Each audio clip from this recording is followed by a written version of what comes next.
Hi, good morning, everyone. Sorry, this is going to be another rather content-heavy talk, and I didn't have time to get my ideas down in video form with lots of nice visuals, so you're just going to have to stare at me instead the whole time. Jody has asked me to do another big picture view of the themes of the exile, and it's actually quite difficult to pick and choose because there's so many themes and ideas that happened in this really small period of time. But we'll throw them out there and probably come back and look at them in a better, more in-depth way later on. But before I even start with some of the themes, I thought I'd mention two other really interesting facts about this period, and that is that it is the only part in the Old Testament where both secular historians and archaeologists agree that the overall story is generally historically verifiable. And there's lots of disagreements about specifics and stories and names, but there is lots of proof about the overall events. Behind me, I have a picture I took in the British Museum, and this is a 12-meter long relief of the capture of the Hebrews in Jerusalem by the Assyrian king in 701 BCE. And you can see the Assyrian king here. His name, I think, is Sennacherib, and these are the Israelites who are being brought before him. Another historical point of interest is that the exile period occurred right in the middle of a period known as the Axial Age. And this is a period identified by the philosopher Karl Jaspers, where a huge amount of new religious ideas emerged sort of all over the eastern part of the world. It has been described as a liminal period between two great ages of empire, where old certainties had lost their validity and new ways of thinking occurred.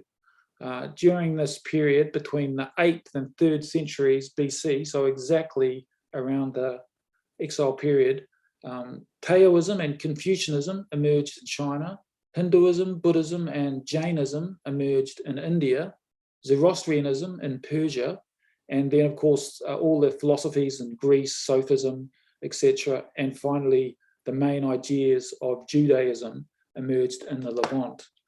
And so today I'm just going to throw some of these ideas at you in a quick manner, and as I said, we'll get back to them later. But the first of these ideas is maybe the importance of some of the Babylonian mythological literature and the importance it had on many of the early Genesis stories, the creation, the Tower of Babel, and the flood. And it is, of course, hugely controversial about who influenced who and which came first. But there are a large amount of stories in various ancient Near Eastern traditions that have a huge resemblance to many of the Bible stories. As an example, in the great Babylonian epic, the Enuma Elish, the demigod Marduk is responsible for defeating the chaos monster Tiamat and then going on to establish Babylon.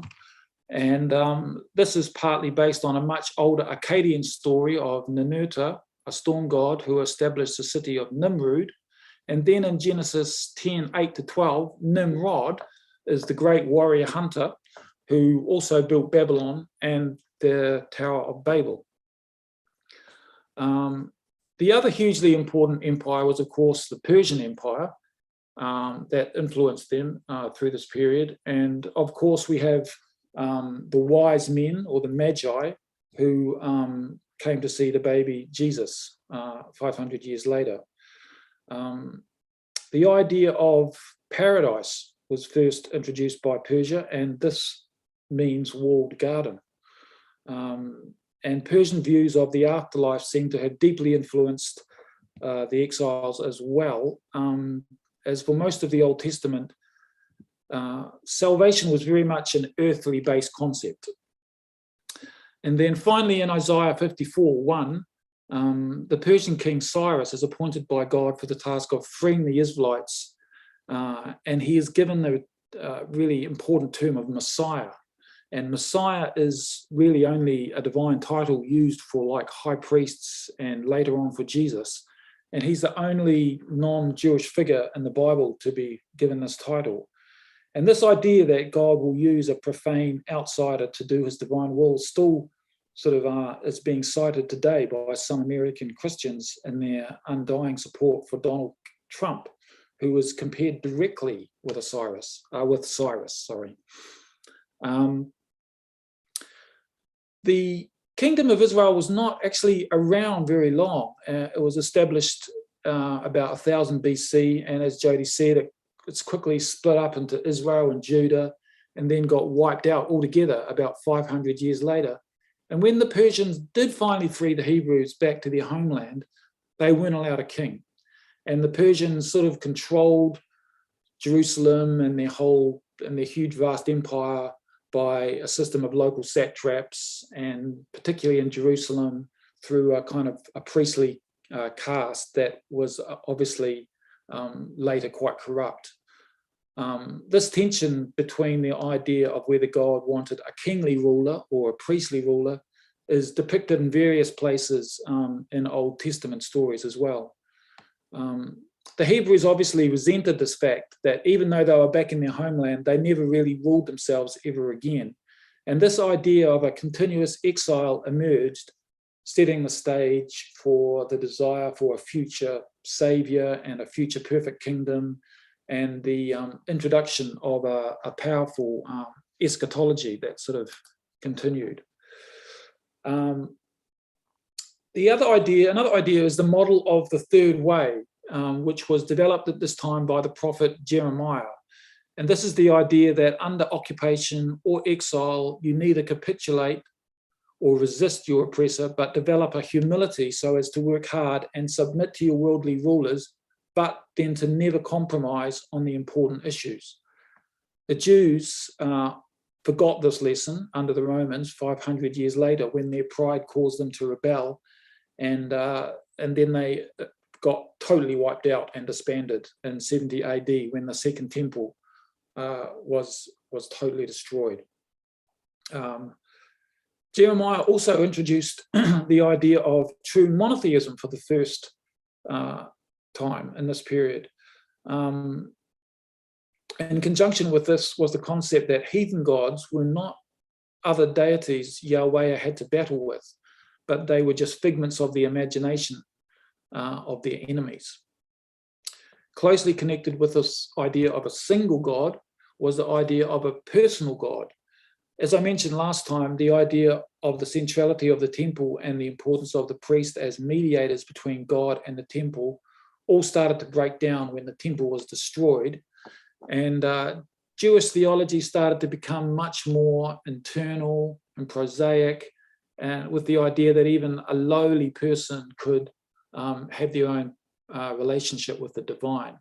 And this idea was really essential, as without it, Judaism would never have survived after the Second Temple was destroyed, and it would be unlikely that the Jews could have maintained their strong identity, as they essentially remained in exile all over the world for the next 2,000 years.